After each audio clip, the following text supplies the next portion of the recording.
This was a little movie called Panic Room that came out in 2002, 20 years ago. This week, it is somehow Jodie Foster's biggest grossing movie as a star. Wow. Where she was the main star. It was Fincher's next film after Fight Club. Mm-hmm. And Fincher, at this point, I think for the real nerds like us, after the game, Fincher, we had season tickets for whatever that guy's doing, I'm going. But after Fight Club, it was now, he'd moved a little bit into that Jackie Brown Tarantino territory where it's like, this is coming out, I'm fucking pumped. And Jodie Foster, who I think was at a point of her career where she needed something like this, little rejuvenation. But Chris, 20 years later, what's your first thing when you think about Panic Room? So, what a fucking thrilling rewatch. And I've been watching so much TV recently because like the just sheer volume of television coming on right now has just been overwhelming, as we cover on all of our podcasts. But the thing that was so cool about watching Panic Room was just the purely cinematic storytelling that you get to see going on in this movie, and how the exposition is like 3 lines where it's like, oh yeah, dumb guy, rich guy, like criminal, diabetic, divorced mom, got it. Now put them in a panic room. Cool. Like it's just pure cinematic filmmaking in a way that is so refreshing to watch and so thrilling. And it's just basically one long scene. I don't even know how we're going to do most rewatchable scene. Is it going to be the part where they run upstairs or the part where they run downstairs? But it's like a super powered on steroids version of Hitchcock in the coolest way possible. Sean, I compared this to LeBron dragging the Cavs to the 2007 finals where Fincher, and he's talked about this, he does Fight Club and it's an insane movie to make. I think he said Fight Club had 400 scenes in 100 locations, is what he said in the DVD commentary, which is nuts. And he thought it would be an easy process to just make a movie set in one location. It turned out it was harder than Fight Club. Yeah. Whether it had to be or not is kind of an interesting part of this conversation, because the things that he does to execute his vision are part of, I think, why he is so beloved, but also almost sort of like parodied at this point. With he's so determined to kind of capture whatever is in his mind.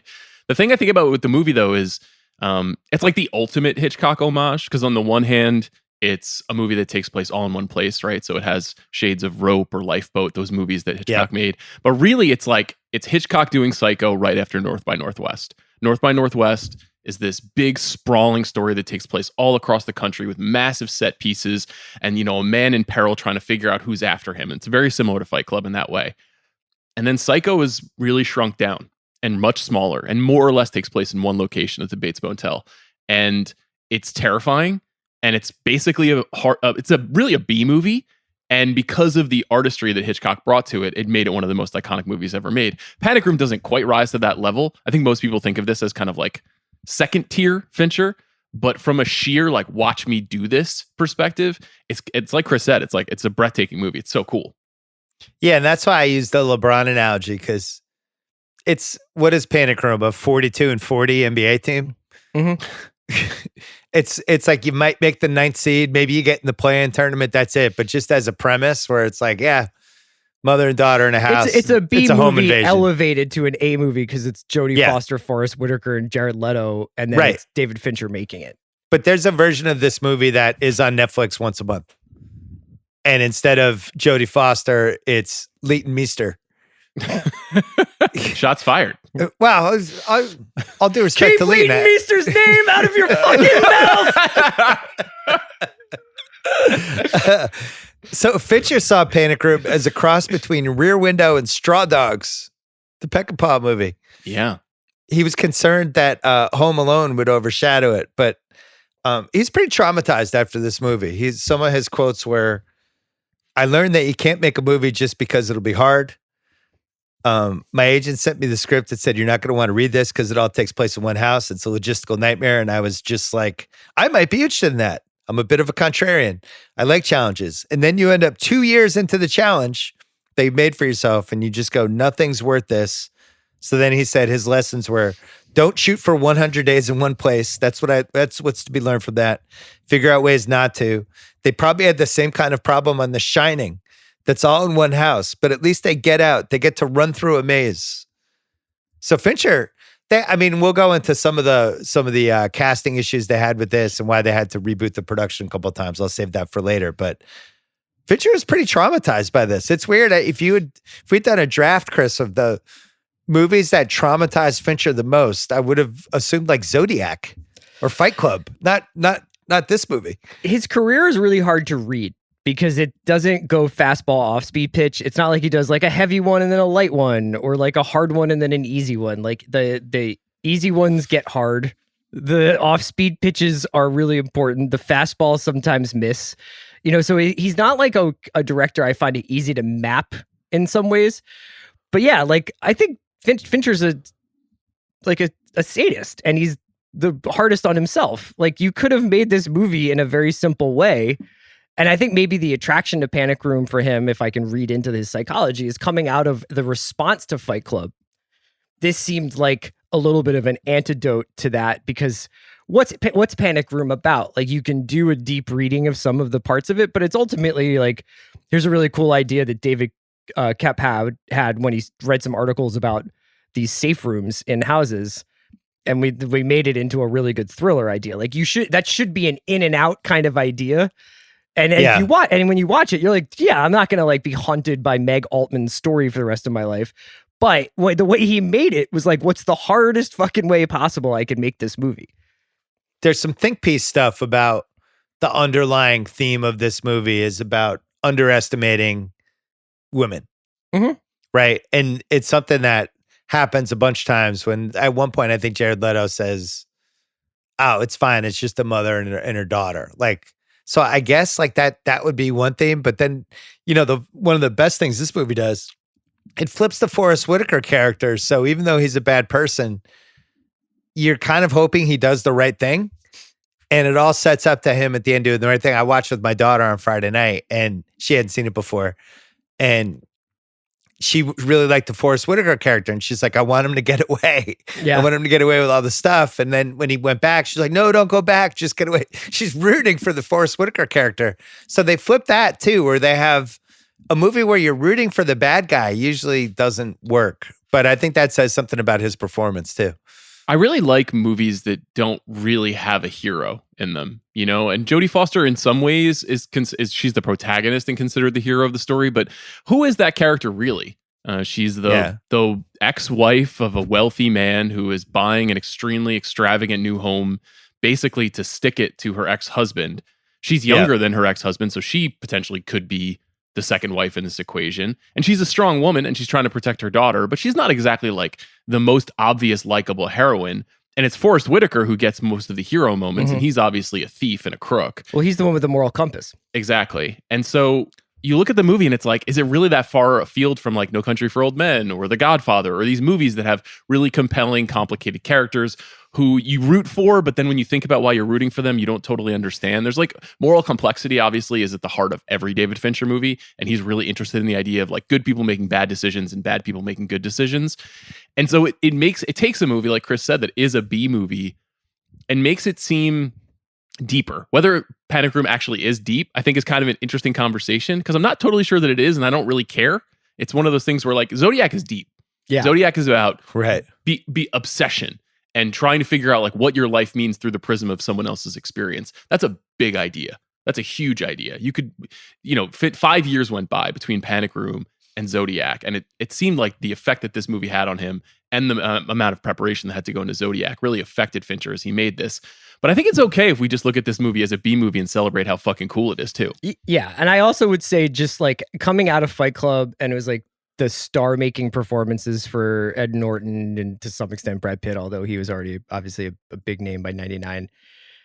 Like, I think I kind of expected that to happen for Jared Leto in this movie when it first came out. I remember like being very like excited for the cast, and you kind of go in there and you're like, Dwight Yoakam's wearing a mask, and like Forrest Whitaker's like this older guy, and Jodie Foster's this older. Like it wasn't like there wasn't like electricity sparkling throughout this movie. Although Kristen Stewart obviously goes on to have this amazing career, but now going back, I was like, this cast is amazing, and I love the three criminals. Like they're an amazing group of guys.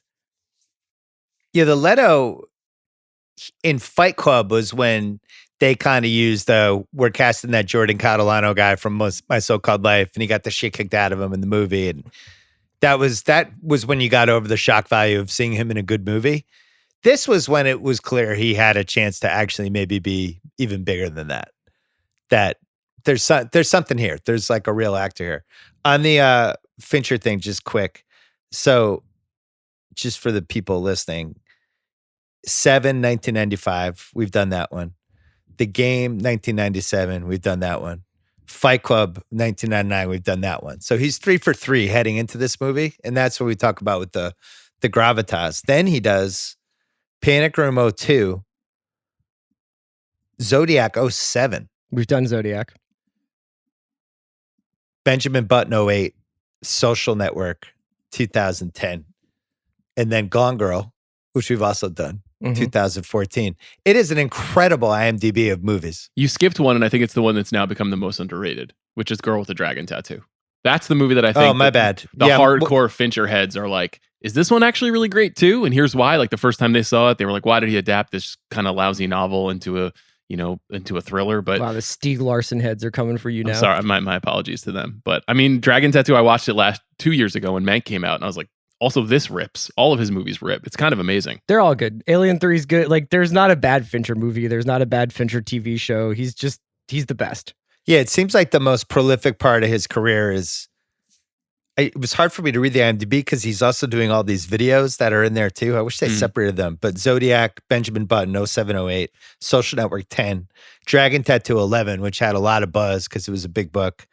House of Cards creates the first 2 episodes. And does the pilot, yeah. Then Gone Girl. And that's like an 8-year run that's pretty sick. But Panic Room, I saw it in the theater. I thought it was really good. I didn't walk away like being like, this movie's going to be in my life 20 years later, but I think it's aged really nice with the some of the technique. All right, so Jodie Foster. I've talked about this with Wesley before. This is a version of Jodie Foster that we really didn't get other than a little bit an Inside Man. I don't know what it is about the choices she made in movies, but this is probably the most... I'm trying to think of a better word than attractive. Kind of like attractive badass. It's like an Angelina Jolie part almost, which is interesting because I think they considered Angelina for this. The kind of part she stayed away from. She's wearing the same outfit the whole movie. She looks great. And she's like an old school version of just, an A-list actress in peril. And does a great job with it. But when you look back at where she was at this point, Contact, which is an awful movie. That was 1997. Whoa. It's an awful movie, Sean. Sean, it's a disaster. Whoa, settle down. What's really going bad. on here? What's going? Why don't you like Contact? Contact is bad. Why it's don't bad. you like Contact? It's bad. But like, because you're not interested in its themes, or you think Jake Busey's bad? Like, what's wrong with Contact? What's wrong with it is I don't like bad movies. Anna and the King, 1999. This is a weird, I don't like Troy and Reality Bites. The conversation is over bit for No, me. Contact was bad. Contact came out in 1997 and people kind of looked around and they went, that was disappointing. I wish that was better. Matthew McConaughey and Jodie Foster had no chemistry at all. And that movie sucked. That was the take. I don't know if it's changed over the last 25 years, but that was the take in 1997. I was there. I won't disagree with you that it's incredibly flawed. I think it's a really interesting movie and like a really bold movie for its time. That's okay. I'll leave it there.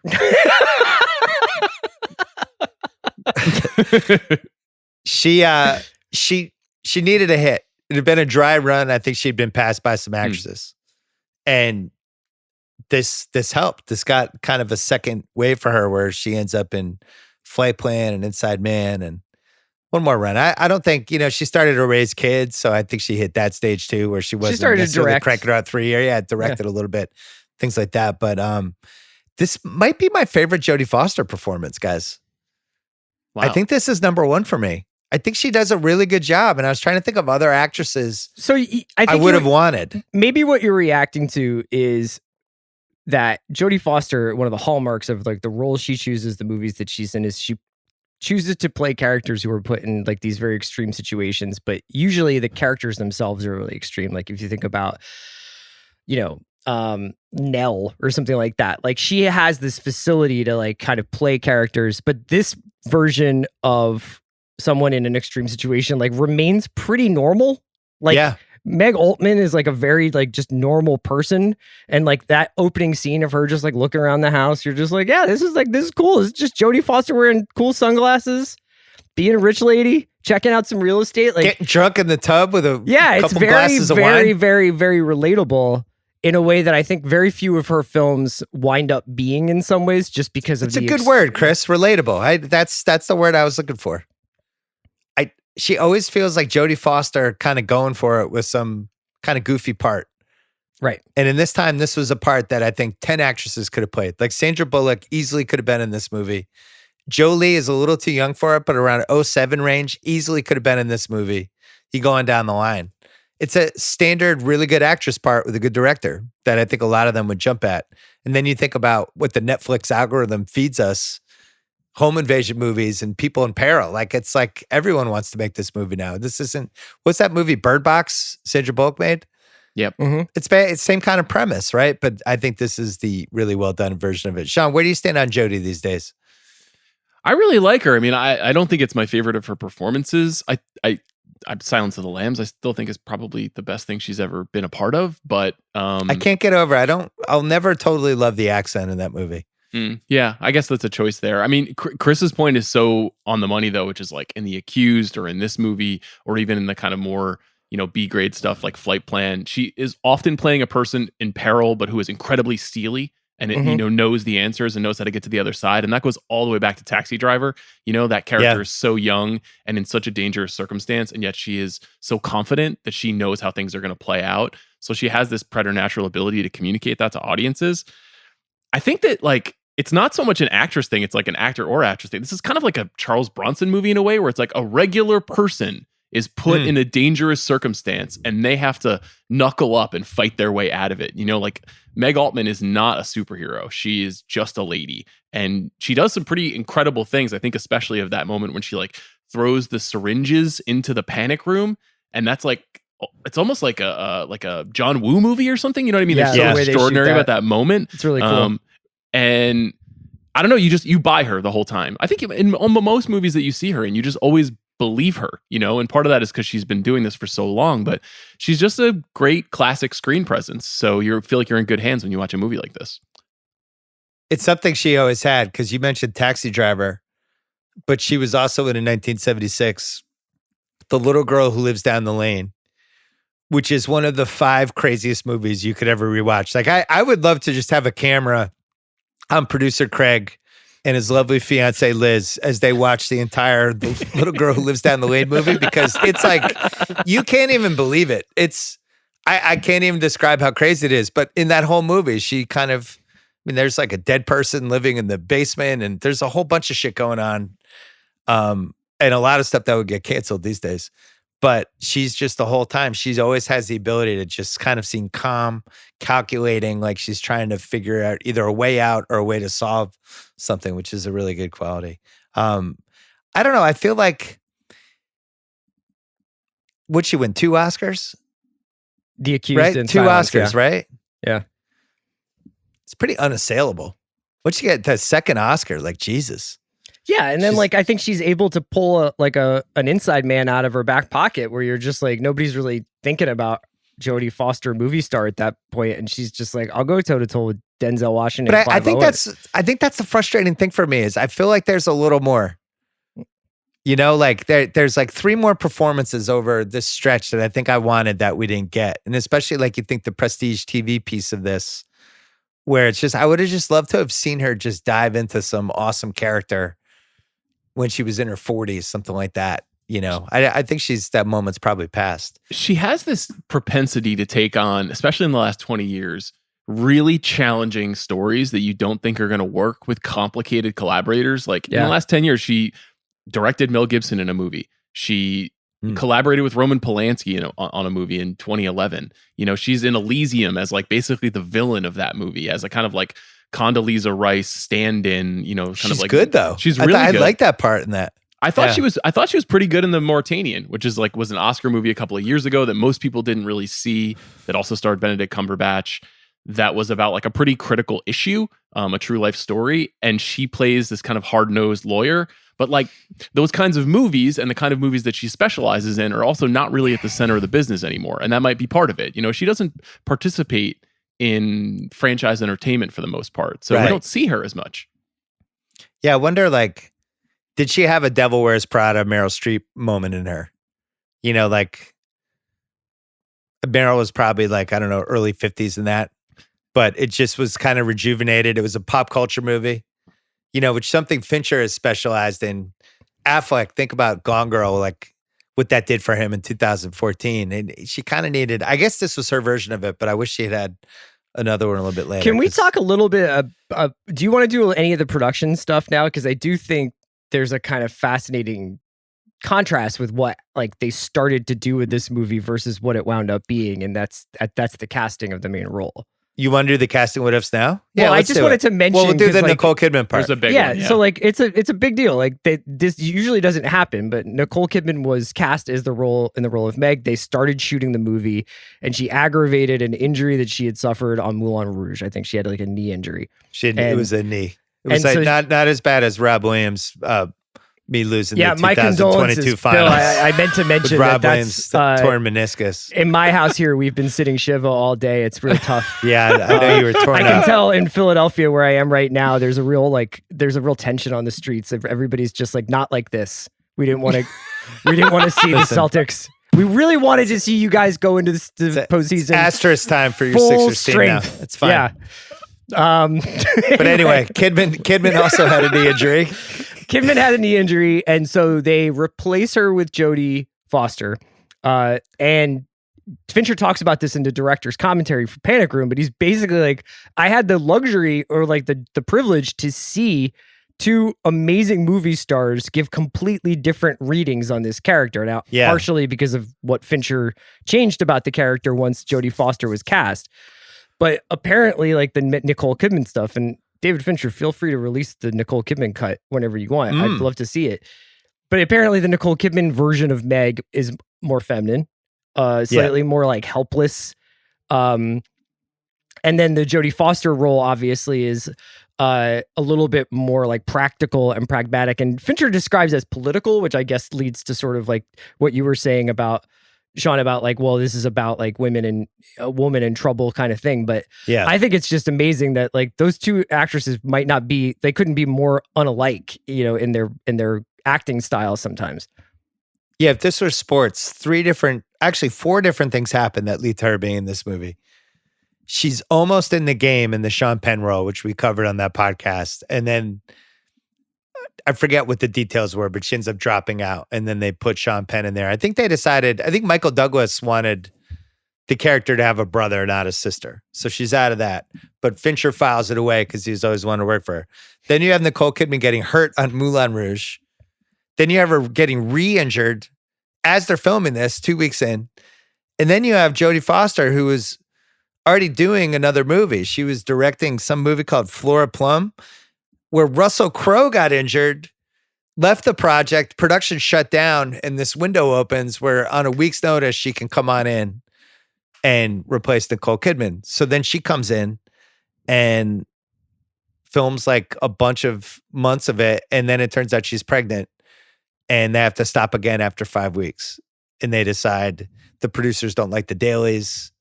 I guess they had to like hide what she looked like because she was starting to look a little pregnant, and they shut it down. So this is why this thing takes 2 years. I had no idea about any of this. Fincher said Kidman was about glamour and physicality, and Foster's portrayal was more political, what Chris talked about earlier. I think they wanted the Kidman character to be a little more helpless. They rewrote it, made the mother-daughter bond a little stronger, but it's a pretty bizarre what if. And then you think like this would have been good for Nicole Kidman too. This would have been a good part for her. Well, but there's one other wrinkle there, because one of the movies that she goes on to make in the aftermath of not being able to do Panic Room is The Hours. Oh, right. And wins the Oscar. Then leads to her winning the Academy Award. So it's a really fascinating switch. And also now Nicole Kidman has still never worked with Fincher, even though he is kind of the sort of performer someone who's iconic, who has a lot of kind of like the audience has a lot of baggage, but also is really great at transforming. Like he loves to riff on movie star personas. Like that's the same thing we were talking about with the Jared Leto thing. It's like, let me see how many times I can beat up this pretty boy on tear screen. This guy's face off. Yeah. Right. So Fincher still thinks Nicole Kidman, it was a sign of weakness that she got injured. Still holding against her. I mean, could be. Can you imagine just being like, not even like the producer, but like the AD or the line producer on this movie, and Fincher shooting like an eighth of a page every 3 days? Because he's got fucking remote control cameras flying around and is like, no, God. do it again to Dwight Yoakam. And then meanwhile, like Nicole Kidman has to leave. Jodie Foster's there, gets pregnant. And you're just like grinding through this movie where you're like, I thought this was supposed to be a 90-minute thriller. Like, what are we doing? Right. And it's imagine his two editors where they think they edited the awesome camera zooming through the 2 floors, and then Fincher's like, nah, not there yet. Yeah. He also got rid of his director of photography on this and replaced him with Conrad Hall. Yeah. Well, the script was written by David Koepp, and it sold for $4 million, which was a record. He'd been inspired by news coverage in 2000 about different panic rooms. I would love to see, I wish there was a moviereference.com like there's for basketballreference.com, where there was just a page that lists all the scripts that broke the record for highest. Because didn't Joe Esterhaus have that once for Basic Instinct? And him and Shane Black, the guy used from to go back and Shane forth Black had it. Yeah. I would love that. I would just love to see that all laid out. So weirdos in the internet, try to work on that. $48 million budget, made $197 million. That's the thing about this movie is it's one of the most successful movies that Fincher's ever made. And also Fincher usually makes hits. And this movie, 50 million, made 4 times that. Pretty good. Over and over again, and I think the reason he keeps popping on this pod, he makes movies that A, are rewatchable, and B, you actually would have gone on a date to see, with the exception of 7. Right? Like Social Network, perfect date movie. I definitely would have gone on a date to see. Phoebe would have been down with that. What's in the box? So you hungry or? So Panic Room, it made $96 million domestically. It was still in the top 25. It was kind of a weirdly good year for box office, but also the year when things changed, because this is a Spider-Man year. But it was my big Fat Greek Wedding was this year. Signs was this year. We had Harry Potter and Lord of the Rings. By the way, also written by David Koepp, Spider-Man. Right. Austin Powers, Goldmember, Men in Black, Ice Age, Beautiful Mind, Scooby-Doo, Die Another Day. We had a Bond movie. We had Vin Diesel's failed Triple X. We had Minority Report. We had The Ring, Sweet Home Alabama, Born Identity, Sum of All Fears, Black Hawk Down, Red Dragon, Barbershop. Keeps going and going. I remember being disappointed with this movie year as it was happening, but now looking back, it's like actually half decent. And we had some good directors, and we had some good IP. We had a Jackass the movie, Sean. Yeah, we Catch Me If You Can. We didn't know how good we had Lanes. We had it all. Yeah. We had Insomnia. Some great directors this year. Like Mike, Ocean's 11 must have Like been Mike? there Did before. you just drop a Like Mike in there? Yeah, Like Mike. The little Bow Wow movie? Great kids movie. Blue Crush, which is dying to be on the Rewatchables, keeps sending us letters. When Like is Blue Mike, Crush a gonna be on? favorite of Time Lord Robert Williams. All right. Roger Ebert, 3 stars. He said, there are moments when I want to shout advice at the screen, but just as often the characters are ahead of me. He called Fincher a visual virtuoso. And he said Foster was spellbinding. Somehow Why did he take give one them off the 3.5. I don't Yeah. know. Why not 3.5, Raj? He made a really great point that Fincher has pointed out, which is that this is one of the first movies he's made in which the audience is with you the whole time. Rather than the filmmakers knowing things that they're not revealing. Right. Yes. Like Seven and Fight Club, there are these huge twists at the center of these movies that are withheld from the audience. And so you get these shocking, surprising moments. And Panic Room is this real-time experience. Everything that is happening, we are seeing as it unfolds, which is fascinating.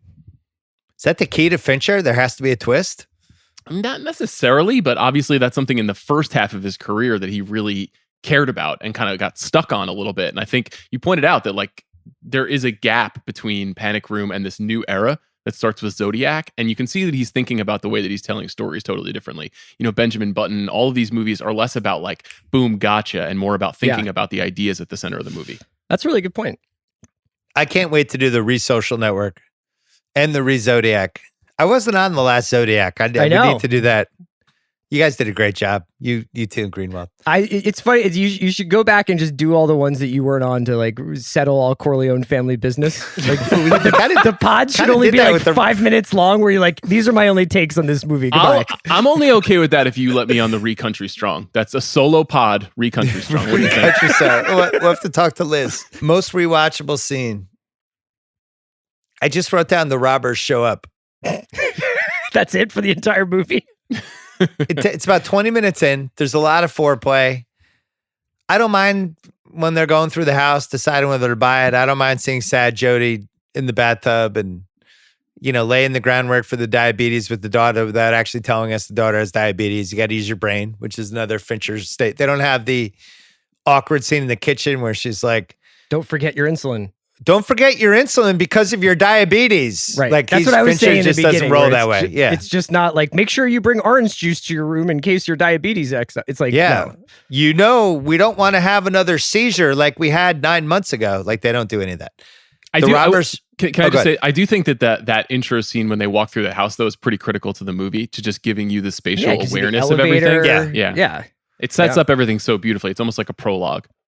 I don't love the actor who was the realtor, who I think was one of those guys from General Hospital. Yeah, he's a huge soap opera actor. Huge soap opera actor. It was like somebody called in sick last minute and they got that guy instead. But that could have been such a good part for somebody. Right? Yeah, like, just can we dust off Andy Garcia for 5 minutes? As like the handsome, just give me some star power. Yeah. Was Olivier dead by this point? Could we have gotten him to do it? Where's Olivier? Where's Paul Newman? Old Paul Newman aging? I like when the robbers show up. We have to immediately figure out all three of them. Yeah. One of them has a ski mask on from the get-go, or and like, who's this guy? That's fucking Raul. Yeah, right.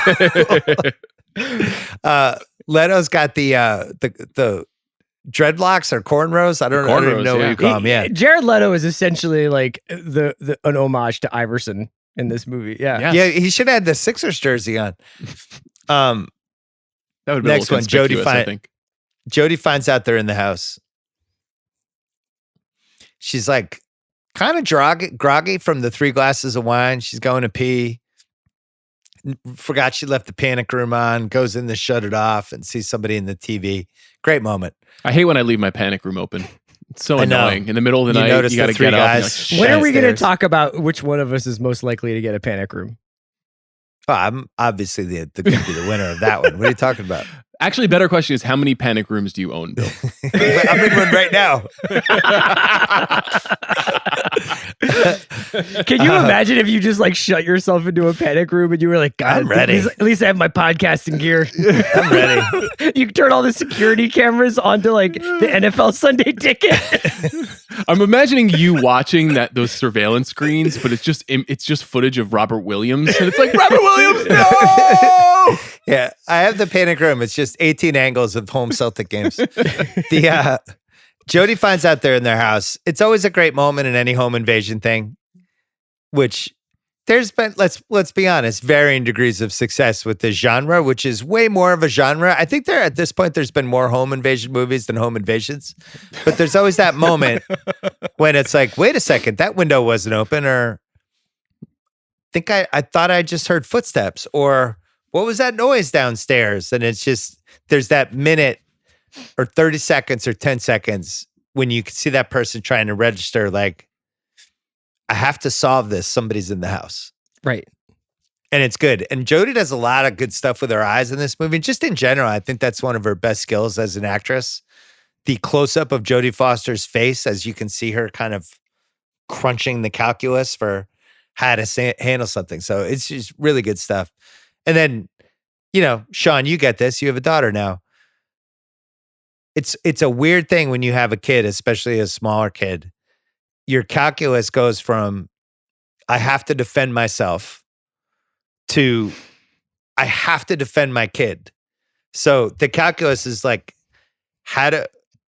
who's down there and how do I get my kid? And you could see her trying to figure it out. It's good. It's kind of amazing how quickly I've shifted from I have to defend my Blu-ray collection to I have another human that I have to think about here. Yeah, it's pretty good. As a childless man, I would just do Krav Maga and just go running after the three guys. Just be like, I have nothing to lose. No kids. Chris goes screaming at get my wife's name out of your fucking mouth. Chris, you would have caught a Raoul silencer bullet right to the dome, man. That would have been movie tough. would have been 5 minutes long. I would have been like, you guys want to look for the safe? Cut me in. Let's work out a deal. What is this? Let's go. Forsies. Yeah. So there's a new horror movie called See For Me. Are you guys familiar with this movie? No. It's a home invasion movie. I'll explain it really quickly. It's about a blind woman who works as a cat sitter and a house sitter. But the twist is that she also robs the houses when she cat sits. But the house that she is house sitting in that she's going to rob is then robbed by 3 thieves. And then the 4 of them work together to rob the house, sort of. Okay. This movie's coming out on Shudder in like a month. It came out in theaters a few months ago. Wow. It's very much in the same vein as Panic Room, but that would be like CR if you went downstairs and you were like, Raoul, let's get cooking. Let's collaborate on this joint. Let me get See, you I guys- would have negotiated with Raoul right away. We made so many home invasion movies that now we're taking away sight or hearing or senses from the person who's being home invaded. We've run out of normal versions. It's just of like, what would happen if there was a home invasion on like Stephen Hawking? Let's right. Seriously, what was Don't Breathe? That was another version of this, right? Yeah, well, Wait Until Dark is the original version of that, right? From the 60s, where Audrey Hepburn plays a blind woman who her house is broken into. Jodie gets her phone. Just great, Fincher. I got to get my phone. There's some incredible slow-mo. Oh my God. Mostly slow-mo just doesn't work in movies or they botch it in some way. But the way they have the slow-mo in this, and she's looking for the phone and Whitaker's talking in slow motion to the other 2 guys. But you can't hear anything he says. Oh my God. You just see the words being mouthed, which is amazing. And she's like looking in the covers and realizes underneath. Then we have the classic reaching for the phone, not being able to get it. It's just a banger 3 minutes. Great scene. Leto screws up and says how much money is really in the safe is my next rewatchable. Junior, God, I love when the criminals screw up.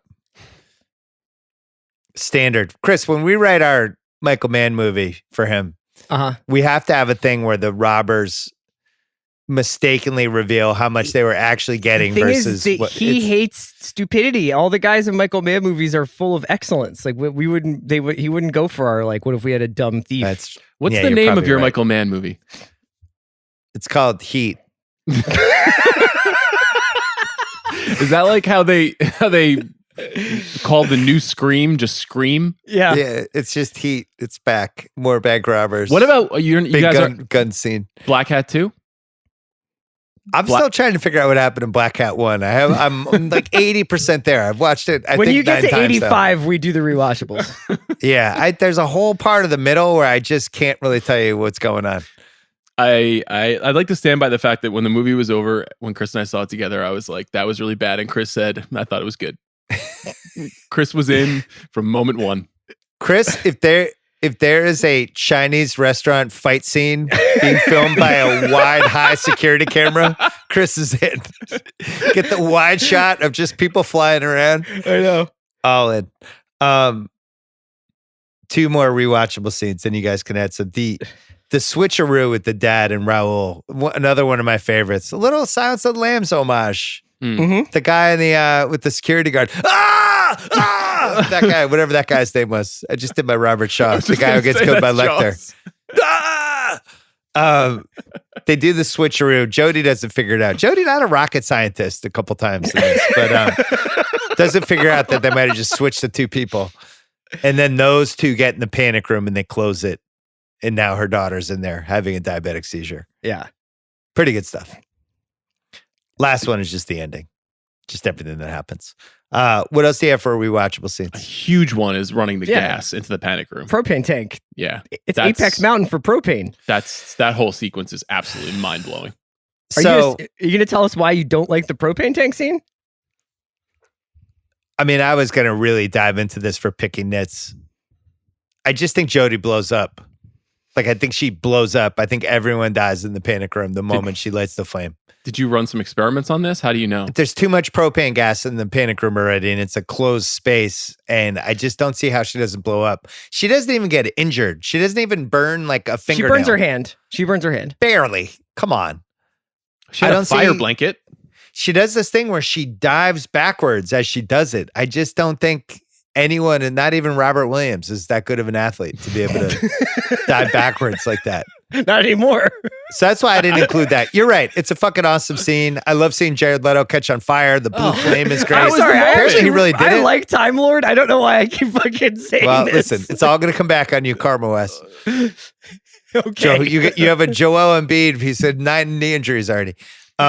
This is going to be really weird when people are listening to this eepisode like a year from now. Oh, yeah. Like, who's Robert 12 Williams? minutes of Robert Williams and 10 minutes of Will Smith at the Oscars. Leighton Meester references. Yeah, I thought that scene was too unrealistic, but I agree with you. It's incredibly watchable. It's really exciting at the anticipation before the explosion. You know, like that is pitch perfect suspense filmmaking. Also, that propane's not going away right away, even after the explosion. It's going to be in there for a while. Do you have a lot of experience with propane? Just like burn something in your kitchen. See how long the smoke stays there. Now imagine that's like 10 minutes of propane gas. I don't really know how to. I just. It's been a while since I watched Backdraft. I don't really know. What do you have for most rewatchable scene, Chris? Well, I was going to go with the propane until you just took a shot at big propane here. I'm going to go with the propane takes. I thought that was like Leto just like banging on the wall and trying to listen. And then like his reaction to like getting burned up. It's just all that stuff where you're arguing about whether or not Raul needs to turn the tank off. Yeah. It's awesome. weird. It's weirdly character building because it shows you what a psychopath Raul is too, which obviously is made manifest when he shoots Leto later in the movie. I think that's the best scene in the movie, even though the point you're making is totally fair, which is it like for a movie that feels very realistic in its execution, that part strains credulity, but So the propane wouldn't get out through that little hole? I think it would take a while. Okay. I have Jodie gets her phone as my favorite scene. That one is number 2. I really like watching that scene, just in general. What stage is the best? Forrest Whitaker as the good burglar. We talked in the Victory podcast about Max von Sydow as the good Nazi, and we always have these good twists on these characters that are usually terrible in movies. The good burglar. The good Nazi, where it's like, this guy's a piece of shit and he was setting up, security places for, this was his job. There's a sense of honor that goes into that, and he's just going to completely disgrace it just because he wants to get some bearer bonds.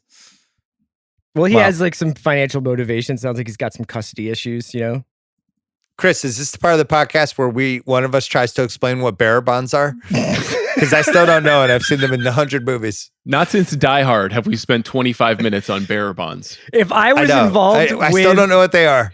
If I was involved with, like, if those guys broke into my house, I'm living in this townhouse by myself, childless, and these guys come in.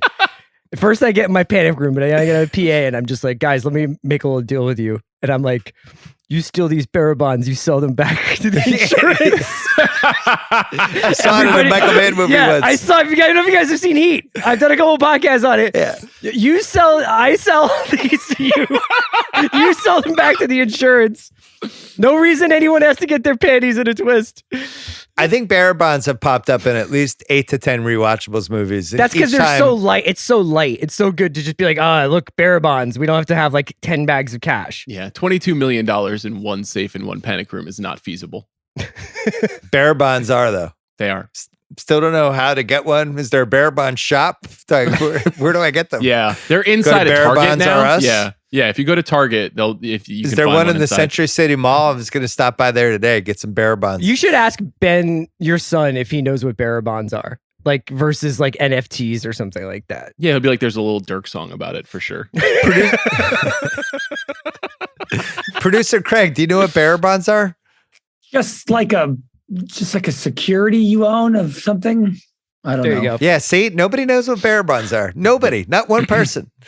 Well, in fairness, it's the three of us and Craig who are discussing it. Yeah. I wouldn't say that this is our area of expertise, but Great. it's a good plot device, and it is believable that a multi-millionaire billionaire would have something like that. Oh, I Yeah. see. So I just Googled this. Here we Bearer go. bonds, the reason why they're always in crime movies is because they're owned by whoever holds them, not by like a registered owner. So they're like the original Bitcoin. Yeah, but it's basically like if you rob an armored truck and steal the bearer bonds, you know, Mr. Van Zant can't be like, those are mine. You know what I Finders mean? keepers. I hate Right. to break it to you, but that's also how cash works. Yeah. Isn't that what's the difference? I still don't get it. But these are bearer bonds. More would say the best. Forrest Whitaker, I think, is the most all over the map actor we've had for the last 35 years, where you think like he can play the psychic in Species. He can win an Oscar as Edie Amin. He can play the good burglar in Panic Room. He can play the linebacker in Fast Times at Ridgemont High. I just don't have a feel for that dude. He could play the guy in Bird, which people thought he was robbed of an Oscar that year. But then you go through some of his other stuff, and he's like, I mean, he's in Taken 3. Yep. He's literally in Taken 3. He plays Frank Dotzier. He's in I mean, he's in Black Panther. Like, it's just nobody is all. It's like he's one of. He's likes like to work. He's like Yeah. the Jeff Green of actors. He's just. It's like, oh, remember that time Jeff Green won Game 7 of the Eastern Conference Finals? But he's better than Jeff Green. I don't know how to put him in perspective, Sean. I think that might be a diss to Forrest Whitaker that he's. I said Jeff he's Green. better than Jeff Green. Okay. I'm just saying he keeps popping up over well, the years. I had read that he was, because he's a director as well, and I had read that he was Yeah. offered this script to direct at a certain point, and he declined, but he wanted to act in it, which is really strange. I mean, I don't know. He's one of a kind. He's a great actor. He's been working for 40 years, and the way he chooses parts is extremely confusing. He also hasn't been in a movie in a long time. It's been almost 5 years since he's been on screen. But he's done TV, right? He has. He's in. Is it King of Harlem? What's the show that he's on right now? That's on Epix. Godfather of Harlem. I think Godfather it's of called. Harlem. He wins an Oscar in 2006. He's also in the same year plays Curtis Ames on ER for 6 episodes. He's in The Shield for 13 episodes. Mhm.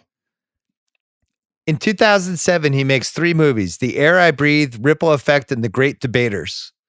And he follows that up in 2008 with Vantage Point, Dragon Hunters, and Street Kings, which I kind of liked, and Winged Creatures. Street Kings is cool. Street Kings Kinda like those. Rewatchables? But he's just, it's all over the map. Sometimes he'll have a movie and it will seem like, oh, this is it, that he's taking off now, but he doesn't. And then he was in like The Color of Money. He's going toe to toe with Newman. Yeah. Mid-80s. I can't get a grasp on him. In a good way. He keeps me on my toes, Forrest Whitaker. He directed Hope Floats, Bill. He He directed, directed Hope Floats? He also directed First Daughter, starring Katie Holmes. This is a man This is having a what I strange mean. career. And he Yes. passed on Panic Room. He was like, no thanks. I'll He's just like, I act need in to this. prep for First Daughter coming in 2004.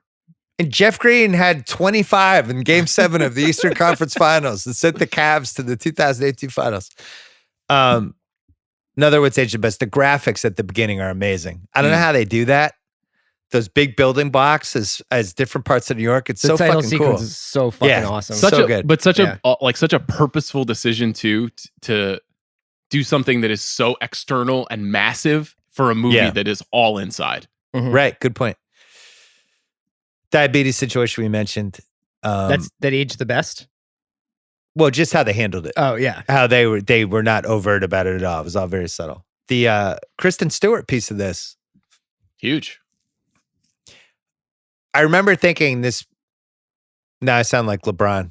I remember I told my wife that Kristen Stewart was going to get nominated for an Oscar someday. No, but I do remember seeing this in the theater and being Yeah. like, that person is like really great. high end for a child actor. There's a She's casting excellent. what if there too. Yeah, we're going to get to that. I love any movie where somebody says, this is another what's age the best, when somebody says, I can't go to prison, man. I'm not That's built always- for that shit. That's the best. Chris, we're putting that in our movie. Somebody's saying that to somebody at some point. I'll put it on my tombstone. He couldn't go to prison. It's a good senior yearbook quote, right? I know that people might be figuring out senior yearbook quotes right now. Maybe squeeze that one in. Which one do you like better? I can't go to prison, or I've been to prison and I won't go back. I'm not going back. I'm not going back. Yeah, like they're telling you, I'm not going back. You have to I'm never going back. Yeah. Yeah. Prison doesn't sound great. Just the recurring theme in the rewatchables. I just want to be clear that this movie sounds bad, guys. Like, I think if that's what we're working with dialogue wise, got to step it up. No cliches. Need an editor. Well, we haven't really gotten a chance to break the story with Mike yet. So I just like, when we do, I'll let you know where we arrive at. Spoiler alert. I also add, I can't go to prison, man. I'm not built for that shit. And what's age the worst? Because it is the hackiest moment from a script standpoint. Because it just feels like the cliche thing character said. What's age the best? Jared Leto's death in this movie. Really good gunshot to the head. Jesus. Everything about Leto in this movie is well, awesome. I had that as the next what's age the best. Yeah, Okay. just Leto. Unreal in this movie. Renaissance, maybe, Chris? We're living in it. Where did he never left us, right? So I think they need to make this movie again, but Leto has to use his accent from the We Crash show. Where he goes in, he's like, I think the panic room is up on the second floor. I think we could break into it. And he does that for 2 hours. How does she not have any Percocets? Well, I don't understand what bearer bonds are. And he's just talking like that. Sean's horrified. Leto's accent's actually pretty good compared to House of Gucci in the We Crashed. No? I enjoyed him in House of Gucci. I mean, he's beautiful and perfect in House of Gucci. You guys, your love of House of Gucci is one of the most insane ringer moments of the last 6 years. That movie is terrible. He's terrible in it. It's a bad movie. Nobody will ever talk about it. Like a pigeon. It's so bad. He's great. I love him. He's hilarious. You merge House of Gucci and Contact. Merge them into one terrible movie. Make a mixtape. That's me and Sean's movie. Yes. High fashion meeting of God in a sci-fi realm. House of Contact Gucci. Leto's great in this. I saw Leto at a restaurant once. Uh-huh. We were both at the Valet, SLS Hotel. I'm going to say mid-2000s. Okay. Tiny guy. Oh. Sure, they all are, right?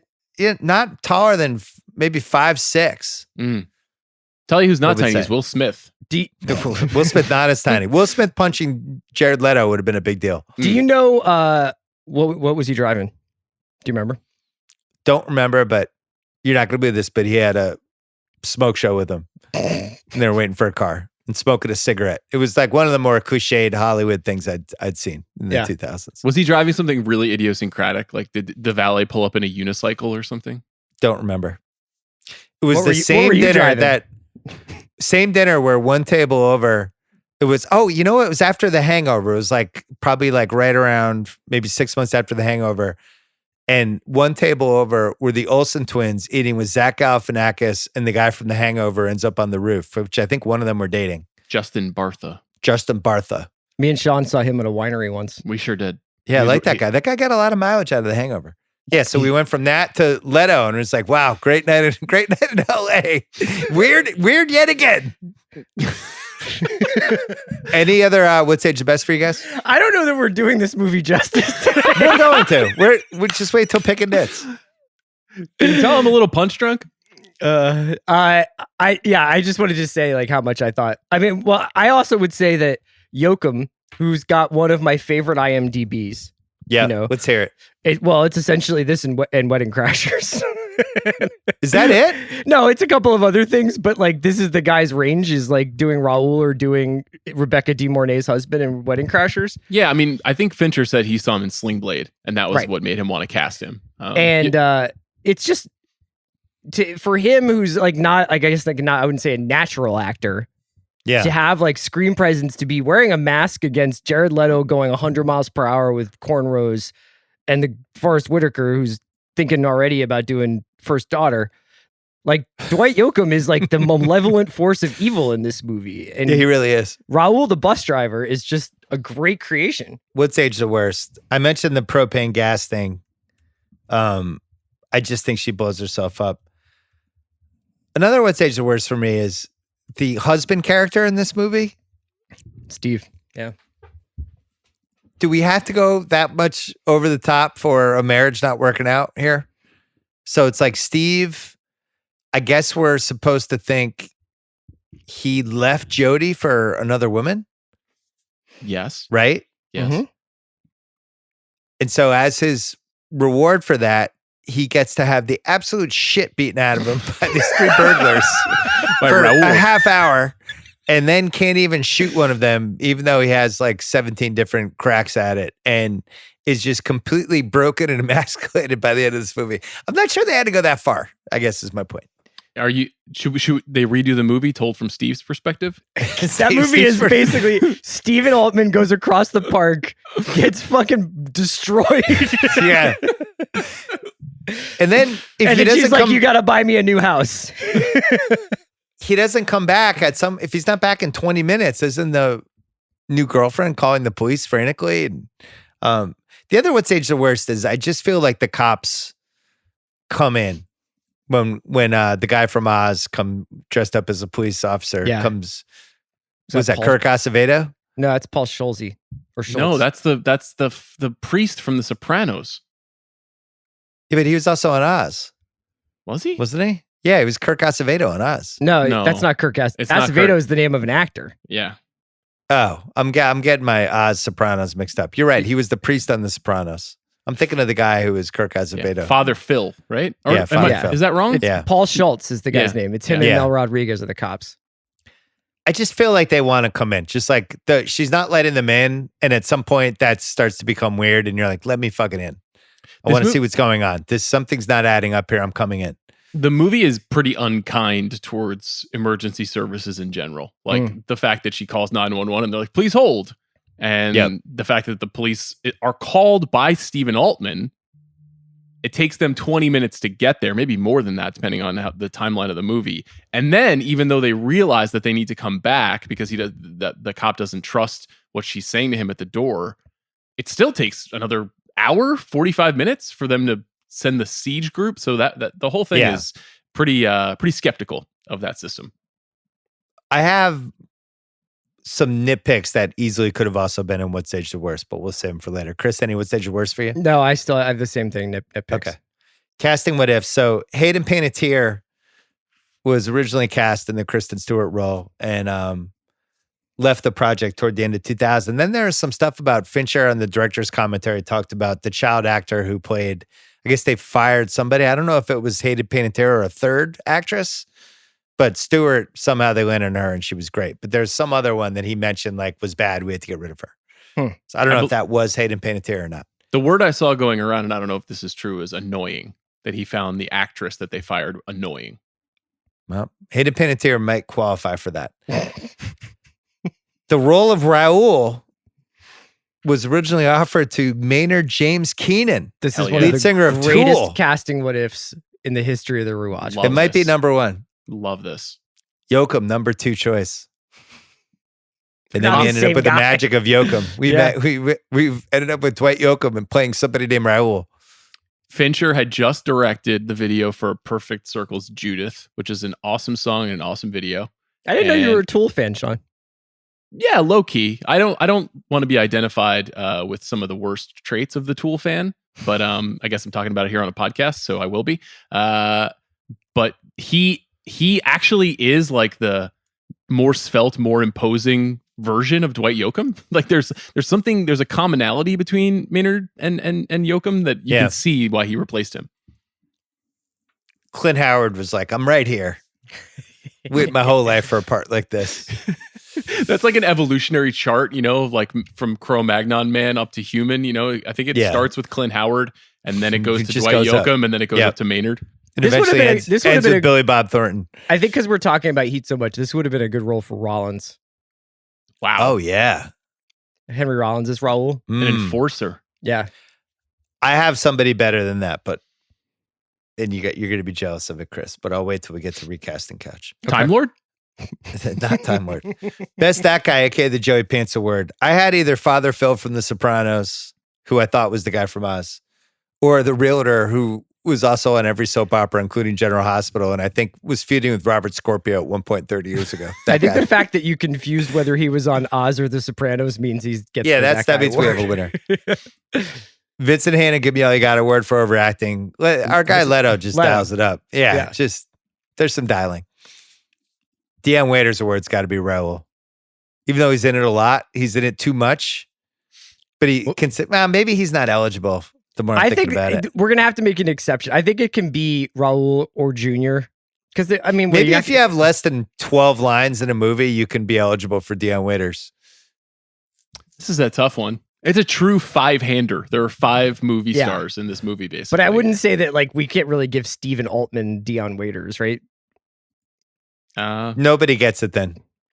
Yeah, you're right. That guy just gets his skeleton shattered. Like, I like how we have these conversations and like there's a Rewatchables oversight committee. Like we're going to get notes afterwards. It's like, we ran the numbers and it turns out Leto was eligible. So retroactively, we'd like to announce Dion Waiters, Jared Leto. Yeah, right. Yeah. Chuck Grassley looked at the numbers. We'll circle back 6 months from now. The recasting couch. I had 2 ideas here. One was that Jodie's ex-husband, Meg's ex-husband, what was that guy's name? Stephen, whatever? Stephen Altman, yeah. Have him played by Anthony Hopkins. That's actually really funny, Bill. Thanks. Thank you. I was going to say like a really good one would be, because I know that Jodie Foster was supposed to be in The Game at some point. I think Michael Douglas would have been a great cameo as Stephen, especially I don't think he would have wanted to have the shit kicked out. Yeah, I don't think he would have agreed to that. My other recasting couch, all due respect to Dwight Yoakam. But I'm sure Anthony Hopkins would be like, throw me around. Jodie owes him. She won him an Oscar. Yeah. Tony, this is Dwight Yoakam. He's going to bash your face in all day. Yeah. I mean, he did get attacked by a bear. Wow. An Edge callback? Yeah. Ted Levine in the Dwight Yoakam part. I mean, talk me out of it, because you're not going to. What if he did it as James Gumb? That's what I mean. Should Raul have because he has a ski mask on, did his voice need to be a little more like intimidating, memorable than it was? Let's just run through the entire cast of Heat and decide who could play Raul. Pacino, definitely yes. Maybe bring back the Carlitos Way. Pacino as Raul. I'm going to say no on Pacino. Okay, De Niro? No. We go Henry Rollins, Fichtner, Sizemore, Val Kilmer, 100%. Here's my wild card would be Wes Studi. Oh yeah, like it, Wes Studi.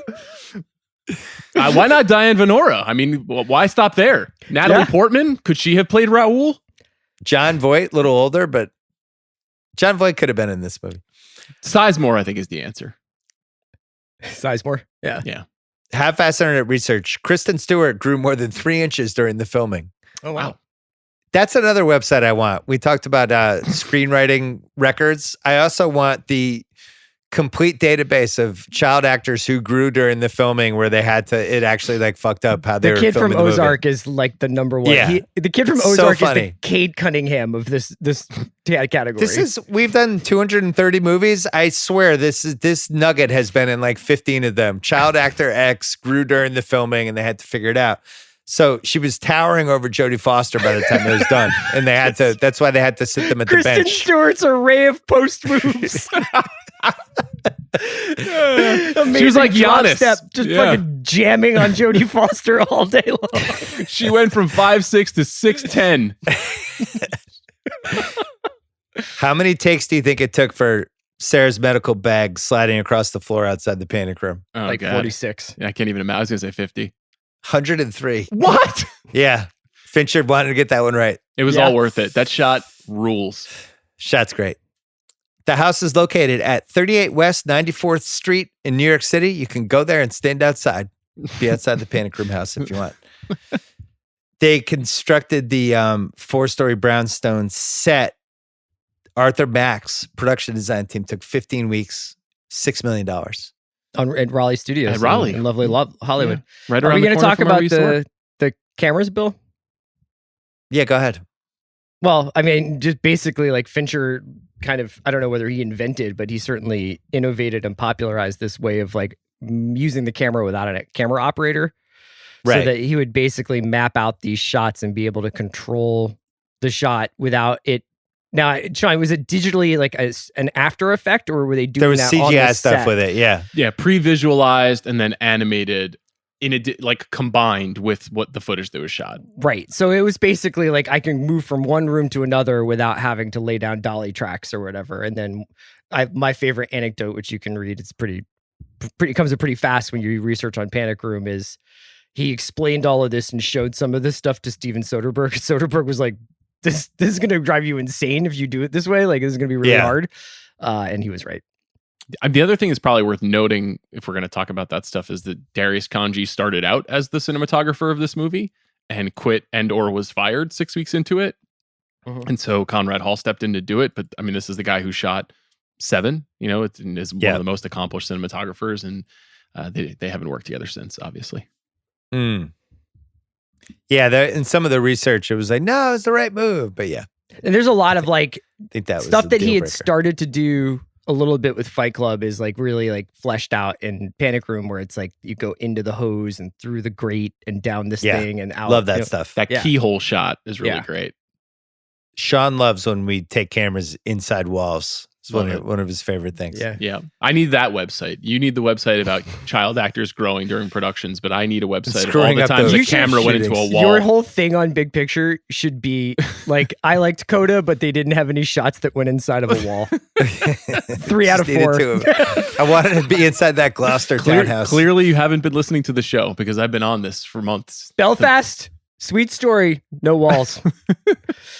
I just called Gloucester. I think I'm definitely punching Wow. from 2+ hours of pods last night. Speaking of things Sean loves, Blu-rays. I do. This is not on Panic Blu-ray. Room, as of this week, it's on Blu-ray. What? Yeah. It's like Is one it? of the last big motion pictures not released on Blu-ray until this week for the 20th anniversary. Are you buying it right now? I'm pulling it up on Amazon. Where it at? I'm not seeing it, Bill. It's just telling you, that's my research. I have the DVD Super Bit collection, which I've had for many, many years since it was released. And shit, I don't know. Can you point me in the direction of this? Would Blu-ray? you I'll play say you when you're after. watching the Super Bit version of Panic Room, you're like, there's a lot of room to grow here in terms of like how much better this could look? Yes, 100%. You know why it's not out? It comes out on 3/29. Maybe that's not why it's not on there. Okay. I have one last goofy internet research thing. Jodie Foster in the movie Foxes, 1980, played alongside Sherry Curry. From the And then Runaways. she played Kristen Stewart's mother in Panic Room. And then Kristen Stewart played Sherry Curry's bandmate Joan Jett in The Runaways. See, it all comes full circle, CR. Circle of life, yeah, for sure. Apex Mountain, Fincher, no. No. Foster, no. Mm-mm. Kristen Stewart, no. Was Foster's silence when you guys did that? I thought it would be because it's like she has that whole 91 to 94 run where I feel like I think she's- it's Silence of the Lambs. yeah, but it sounds the Lambs. Not Contact. Diabetes in a movie? That doesn't. I don't know. That doesn't seem right. I'm just trying to think, have they used Yeah, but like That there must have as been. Oh no, character- wasn't Julia Roberts in Steel Magnolias diabetic? Shelby that was Drinker good. Juice. Remember? Yeah, I'm trying to think. I feel like there's been a better use of it as a plot device, but I can't remember. Oh, Dog Day Afternoon. Right, as in the manager has diabetes. That's right. That's good. Jared Leto, no. Chugging wine in the bath, seeming sad about your divorce. I think yes. How about characters named Raul? I was gonna say that. Yeah. Is this, or just Raul's in general? Has No, I there been think a better Raul? there's a couple of baseball players that I think probably have the Raul leg up on this Raul. Both Ibanez, Mondesi's, Mondesi. Yeah. Raul Julia. Yeah. My cousin's middle name is Raul, and I can hear my aunt screaming at him, Adam Raul, when she was really mad at him. Forrest Whitaker, no. Panic Rooms, yes. I mean, whole movie's built around a panic room. Movie's called Panic Room. You're not beating Panic Room, Apex Mountain. Girl power in a movie, no, but it's in the discussion. Girl power? Girl power. They underestimated the mom and the daughter. They thought they could just Did they? walk all They over were them, grab in the a bearer panic room. bonds. I mean, like, I'm not debating Turn whether tables or not. on them. All right. I think those ladies would have been dead if not for Forrest Whitaker. Good counter. Dwight Yoakam. I don't know enough about Dwight Yoakam's career for Apex The Mountain. song "Long White Cadillac" is really a great Dwight Yoakam. Also, a good euphemism for cocaine that I've heard before. But that was I would probably say that Yoakam selling out like Jerry World or whatever is probably big. That's another website I would want. Just euphemisms for cocaine in music and movies and television shows over the years. I think we actually have Work the on that, apparatus Chris. to build that. We could just do Yeah. all these websites if you want. Yeah, microsites like the NBA draft thing. That's a great third act for you. Just launching Thanks. rando Yeah. websites. Yeah, I'm on it. Tool? No. Dwight Yoakam? Probably not. And then we're done with Apex Mountain. What about propane tanks? That's pretty good. That's what that Propane explosions in a flame, movie. Yeah. Movie propane explosions. That's pretty good. Okay. All right, here we go. This is important. Picking nits. I've seen this movie enough times now that Jodie Foster's inability, to understand when they're all downstairs, go get your fucking phone. Open the panic room, go get your phone. Like, for somebody who's so smart and is outwitting these burglars, like, that's my number one instinct. I have the TVs. I can see everybody. The moment they're downstairs, I'm getting my fucking phone. What are you waiting for, Jodie? I think that there are multiple opportunities and reasons why I would try to make quick burst runs out of the panic room. Yeah.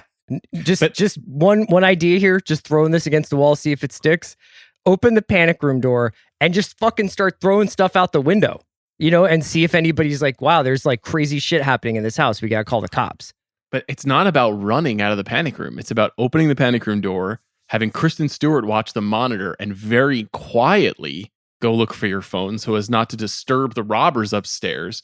Get it back. Keep the panic room door open so that you can make a phone call with service, because you can't make a phone call out of the panic room. And then, but you're able to see what's happening on the screen the whole time because you have these surveillance cameras. She doesn't do any of those things. Obviously, she's panicked because this is terrifying. But there's a pretty easy way out of this. The whole point of the panic room is to be able to close it shut and to be able to call the cops. Obviously, she couldn't pull it off. Which leads me to the B piece of this. So she gets the phone finally. That No phone in service. the panic room. Panic room's closed, no service. But then there's multiple times when all the burglars are downstairs. Just open the panic room, walk 5 feet, and call the fucking police. And the movie's over. The movie's done. 40 minutes in, we're going home. Yeah, I guess that's why she didn't do it. It's interesting that she calls her ex. You know what I mean? Like, I feel like you could make a more like logical. Well, that leads to the next nitpick. She calls 911 first. They put her on hold. What world does 911 put people on hold? I actually asked my dad about this. He's a police officer, or he was a police officer. He said that occasionally in busy cities, if it is a really busy night crime-wise, they do unfortunately have to put people on hold. So it's technically possible in like New York City. Producer Craig, Jesus. Jeez, Craig. Really, really bringing it today. Craig really liked this movie. Another nitpick. Jodie, drunk divorced mom for the first 20 minutes of the movie, within an hour is taking 2 phone lines and rigging them together. And it's like, no, use the yellow line. Like, I don't know how to do this now. I was going to say, I don't really have a problem with her being hungover and doing like anything, but I would not be able to hotwire a phone.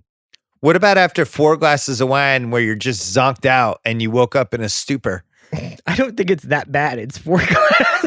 She's like, obviously had some pills. I think she's pretty zonked out. 4 He glasses says of wine. that she's only got Midol and NyQuil in the house.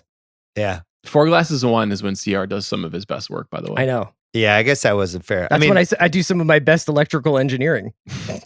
I had that as a nitpick. Her drunk recovery. She went from 4 glasses of wine, NyQuil, whatever else happened, and can barely pee, to all of a sudden she's running 40-yard dashes into her room, grabbing the phone, just looking spry. No drinks, nothing, no glass of water in there.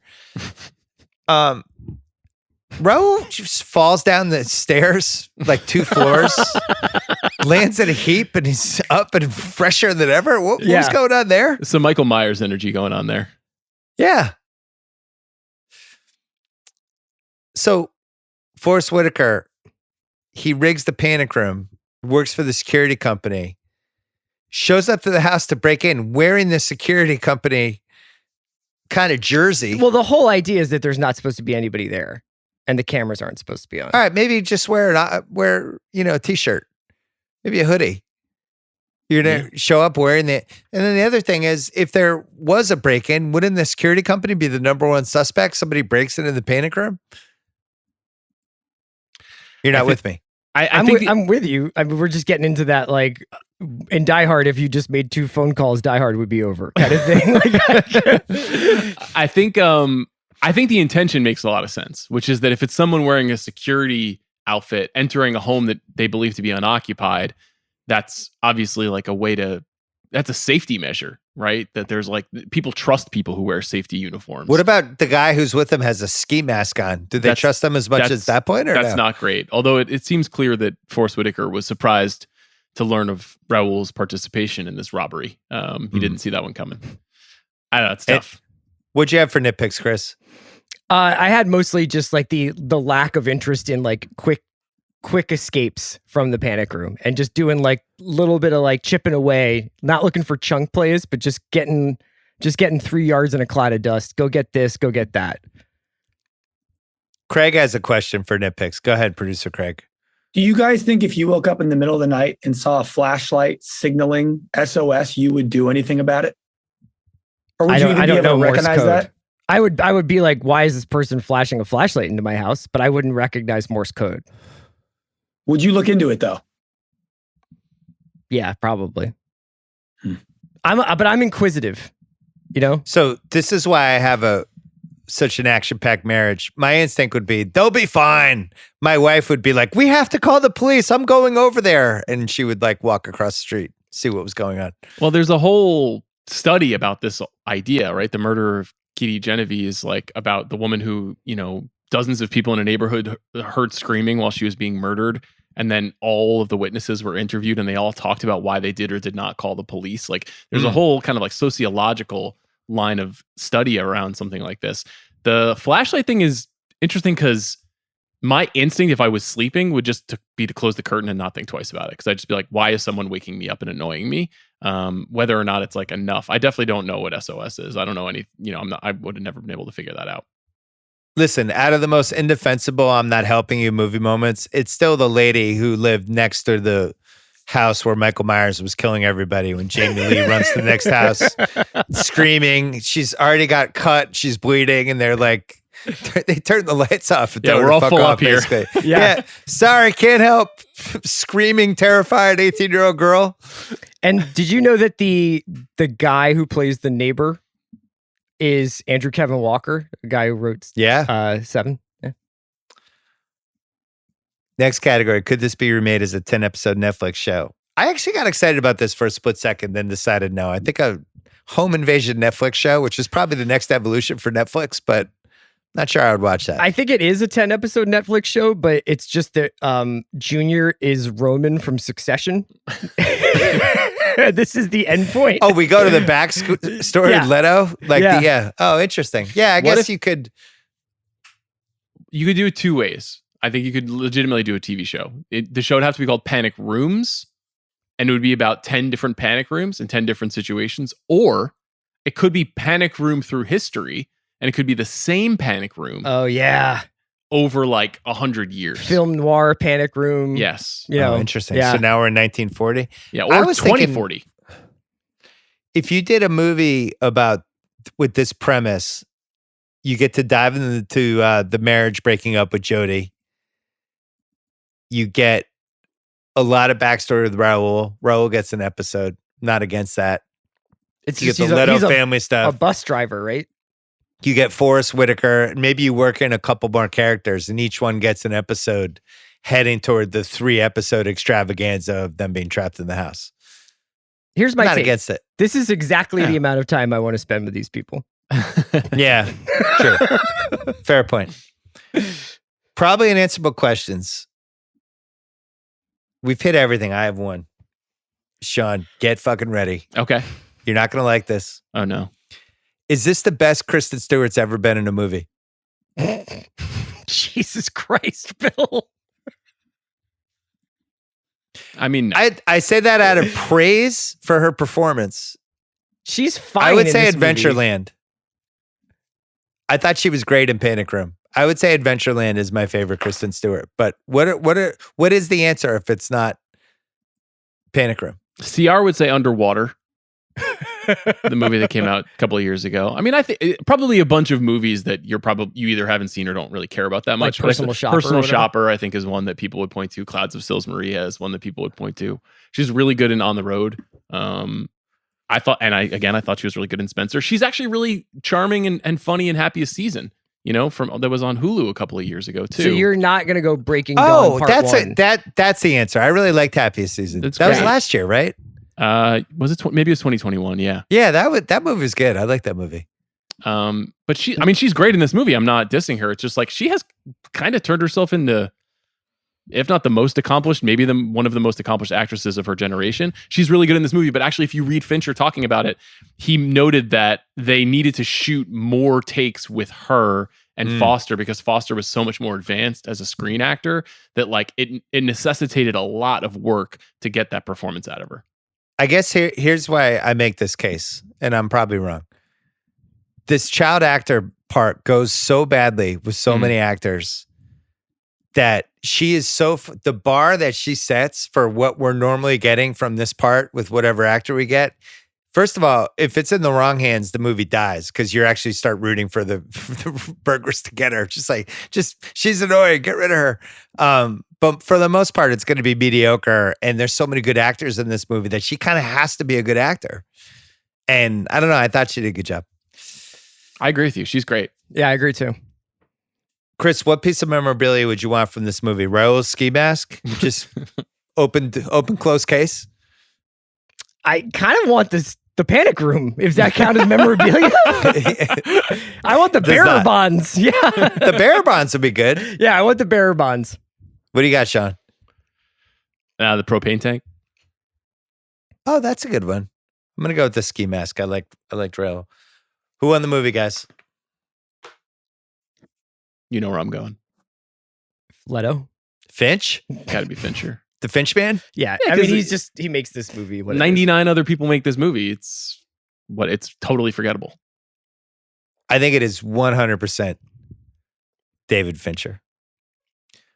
Producer Craig, before we go, you love this movie. This was one of the favorites, your favorites that we've picked in a while, right? Yeah, I don't know why. I for some reason watched this movie a lot growing up. I think it came out when I was like 7, and I just watched it all the time. I felt like you hadn't seen it before, so you've seen it a bunch.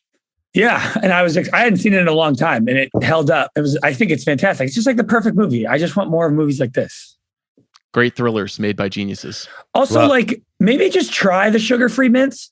Yeah, there might be just give it a shot. Yeah. There was other food they're like nothing here has sugar. It's like eat it still. Maybe But there's something with like saccharin. She was like try the mouthwash, but that's obviously there was something like very specific that they needed to give her. But I have a hot take. I forgot to mention this in nitpicks. Hot take off that take. Maybe put some diabetes stuff in the Panic Room. You have this she didn't Panic know Room. she you was moved going to in. need the Panic Room. It She was didn't even night turn the phone one. line on. Yeah. Listen. You're stocking up. You're trying to make it a home. It's like, all right, worst case scenario, what do I need in the Panic Room? I'm putting like 3 things in there. Extra cell phone. I don't think that Meg wants to. She was claustrophobic. She didn't like being in the Panic Room. She's not imagining a world where she has to be in there for any period of time. 1 needle, some orange juice. I'm going the other way. Bill's got great parent energy. He's just thinking ahead. How do I protect I'm just trying to protect my kids. That's it. That's what I'm trying to do. You know me, childless and just trying to be friends with Raul. It's just like, you guys want to get a beer after this or what? Like, you guys want to go to pianos or something? Like, what do you want to do? Crank up the propane. Chris is just walking around going, "You keep my wife's name out of your fucking mouth." And on that note, the Rewatchables is done. It was produced by Craig Horlbeck, as always. Super Chris normal and Sean. episode. Yeah. Wonderful to see you, as always. The Finch Man has done it again? Is it another Rewatchables? Six or seven for the Finch I think Man? he just definitively made it so that he would never join us on this pod. I was already writing him off. You guys remember in the second hour of the Panic Room pod when you called me the Finch Man? And I hated that. Well, thanks to the Finch Man. We will see you next week on the Rewatchables.